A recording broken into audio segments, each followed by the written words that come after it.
Hi, I'm Dave Dinkel, and today we're here with Elio. We're going to talk about a specific deal he did. He's done deals before, but this is one that kind of qualifies as a whole bunch of things coming together that we try and teach students.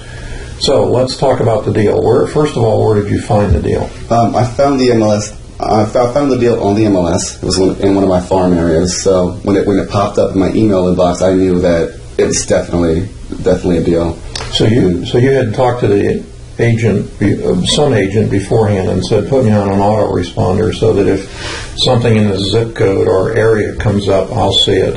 And lo and behold, it popped up. Mm-hmm. How many of those do you get a day? You must get a bunch of those. I get more. I get about 30 to 40. Yeah, so it's not only in your area, it's all over the county, kind of. Yeah. Pretty much, okay. So you called and talked to the agent, and your goal was to do what by talking to her? It was listed at $150,000, and at $150 wasn't a deal. Yeah. So I wanted to get on the phone with the agent and find a reason. I wanted to justify my wholesale offer at $115. So I was looking for the seller's motivation, and I wanted to get to see if there was anything that I could offer the seller outside of the price itself to make my offer more attractive. At $115. So you're looking for the problem that the seller had, mm-hmm. and you're going to offer a solution. Yes. Because we can't compete price-wise, as you said somewhere before. Right. Okay. So you talked to the agent and found out that the seller was motivated. Yeah, the seller was motivated. She had just moved into an assisted living facility, and her son had no money to pay for it. So they had to sell yesterday. Okay. And he had also been injured in some way, right? Right. So the agent had let me know that the seller had got into a car accident a few weeks back, and he was struggling to clear the property out of all the furniture and things that they had. So what they needed is a cash buyer, which is what you were. Mm-hmm. They didn't want to wait for FHA financing to take 45 or 90 days and then not happen besides. Right. So you were there with the solution of being a cash buyer, quick closing. And what did you say to somebody about cleaning out the house? Did you go into the details about that? Well, yeah, I let the agent know to tell the seller's son that all he basically have to do is just pick and choose the items that he wanted. Personal items. Personal items, and that we'd either donate the rest or just trash it out. Yeah. And that if he needed help, moving his personal items as well, we'd assist him with that. Yeah, it's a very powerful solution because a lot of sellers only ever sell their home maybe once or twice, and they have this idea that it has to be cleaned out and ready for the end buyer to do it. And that taking that burden away from what I'm going to say about you have to clean out the house, it has to be broom swept, so on and so forth, is worth a lot of money to them. They don't care so much about the money, they care about solving the problem. So what did you get it under contract for? It was listed at $149, and I got it under contract for $115. Okay. So when you hear about every property I sells at or above the list price when you talk to agents, not necessarily true. Depends on the situation and how long it's been on the market, so on and so forth. This happened to be a reverse situation. You just got it as it went on the market, you knew what it was, mm-hmm. but they accepted your offer at $115, and you put it under contract. Now, after you had it under contract, what happened? Some other people came out of the woodwork, sort of. Oh, yeah. Throughout that weekend, I spoke to the agent on Friday evening, and over the course of the weekend, she received 3 or 4 other cash offers at $130, $135, much higher than my offer was, but I had a verbal commitment. My contract didn't get executed until well into the next week. Okay. But one thing to say to you is verbal means nothing in contract law, so get it under contract and signed ASAP. But you were fortunate in that the agent stuck by you, so to speak, when higher offers came in. Typically, they're only concerned about getting a higher commission. So you got it under contract the following week, and then you started to market it. And did you sell it through our wholesale list and yours, or just yours, or what? I sold it to a contact that I had met at one of the RIA meetings. Okay. A few months back. So it's somebody you know. Yeah. And what you decided to do is to do an assignment of contract, which was another point I wanted to bring up. The first point was you need to be able to talk to the agents. Although they're not on your side typically, they're not enemies either, and they can help you in an enormous way if you really talk to them. And what we do is we make these ridiculously low offers, but in fact, it's the opportunity to be able to talk to the agent about what else they have and so on. But was that your first offer, the 115, by the way? My offer was 110. Okay. They countered at 115. Oh, I just took that. They negotiated you out of $5,000. Right. Terrible thing. So, what condition was the property in when you got to see it? It needed a full rehab. It was really just outdated, and they had a dog living there that there was somewhat of an odor in the property, but it wasn't terrible. Yeah, it wasn't fecal material inside and some of the things that we see sometimes. No. All right, so now you had it under contract. You found a friend of yours, in effect, to buy it, and you said to him, I want to do an assignment of contract. Yeah. And his first words were, how much are you making, probably? Yeah, I was actually going to double close on it because there was a $15,000 spread at the price that I offered it to him at.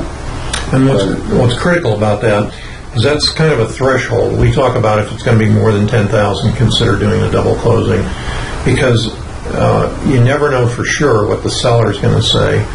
Because after all, you're going to make a $15,000 profit. You're going to own it for an hour and a half, technically on paper, and the seller can say to themselves, I sold it too quickly at too low a price.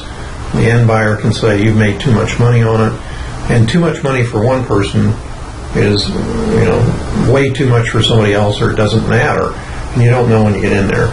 So you talked to the end buyer and you told him, this is how much I'm making. He said, it doesn't matter. Mm-hmm. And how did you breach the subject with the original seller, with the agent? The seller was just so motivated to sell the property and close that she didn't care. It never did come up. Okay. All right, good. So you went ahead and how long did it take to close? So we had a closing set for early, like on Monday, and we ended up closing on Friday. There was Go ahead, lien? Yeah, there was a lien on the property. There was a home equity line of credit for up to $80,000. And the seller and her son, they had no recollection of ever taking that loan out. And it took, they were on the phone daily with Wells Fargo to try to find out the account number and the payoff amount. If there was a payoff amount. And there turned out to be $283 owed on that home equity line of credit. Oh, great. Okay. Yeah, home equity line of credits are like a landmine when you go to closing, because the homeowner typically gets a checkbook and he can write checks against the equity line. And what you'll see sometimes is the equity line shows that there's $70,000 due out of $80,000. And then when you get to closing, the homeowner writes a check for $10,000, cashes it that day. You close, and you have to come back and collect it from the homeowner. He always says, I didn't know that happened. They're very difficult to close out sometimes. It's not easy to just get a payoff and do them, because when the banks put them in force, they do them at almost no cost. They don't charge you for the survey. They don't charge you for an appraisal. And typically the closing is done by one of the bank employees in the bank office, so it's very simple. But they pay for the other parts of it. So they have like a $500 or more investment in it. So they don't like to give it up very quickly. In one situation I literally had to take the seller to the bank and put him in front of the teller at the window and, to give me somebody who can close out my equity line of credit. I need a receipt that's been closed, so on and so forth. So always be wary of those. So any other highlights in this beauty? Highlights? Well, after I started marketing it, I think some of my buyers, people that were on my list, they came by, they tried to go around me. They were knocking on the homeowner's door, offering them ridiculous amounts of money, $130, $140, all cash, no contingencies. And go ahead. We were under contract anyways, so they technically couldn't sell the property to any of those people, but the seller's son called me up immediately and let me know about it. So it's go ahead. I'm sorry. I was just going to say that my buyers list is getting pretty large, and it's kind of hard to vet everyone who signs up for it. And you can't really vet them. You'd love to, but except for blacklisting somebody that does that. And there's investors who do that on a regular basis. They wait for you to get it under contract. They go to the homeowner and say, did he give you the deposit directly? It's not a valid contract. Sign with me. I'm going to give you an extra $5,000 or $10,000 or more. And typically what happens, let's say in this case, he says, I'll give you $140,000, no contingencies. Before he gets to closing, he says, I'm sorry, but it wasn't in the condition I thought. The best I can do is $110 at closing. And I've seen it happen time and time again where the actual homeowner gets less money than you had it under contract for. One of the ways to overcome that somewhat is to file a notice of interest or a memorandum of interest in the public record.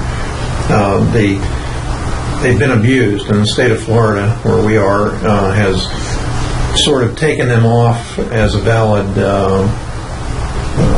contract in the public record. However, by changing the name, you can put it back in the public record, and I've been seeing lately many of them have been coming back. One was from an actual Fannie Mae purchase that was supposed to have taken place a year ago, and the student called me and said, a year ago I put this notice of interest in the public record, and now this Fannie Mae attorney's calling me, wants a release of lien, and that's what it's called, to release the notice of interest.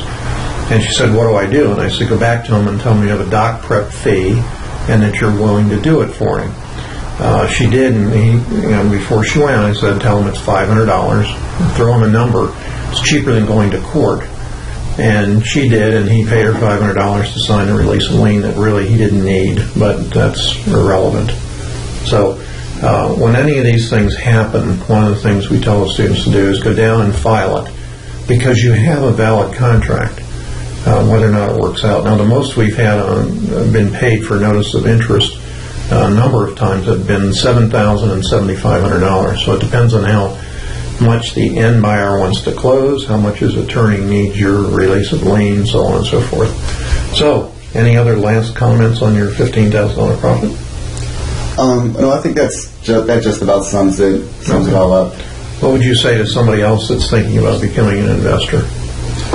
I would say go for it.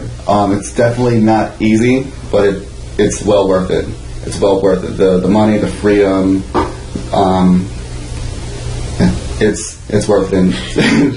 Just go for it. You also have to be persistent. What I say, and you've heard me say it a lot, is the losers quit and the winners never quit. And you persisted in doing this. So persistent, resourceful. Yeah, that's something that you mentioned. I call it all that all the time. The most successful students become very, very resourceful, and it's because they hit roadblocks all the time. But they either come to us and we give them a solution, or they come up with a solution themselves. There's always a solution. So, okay, thank you very much. Thanks.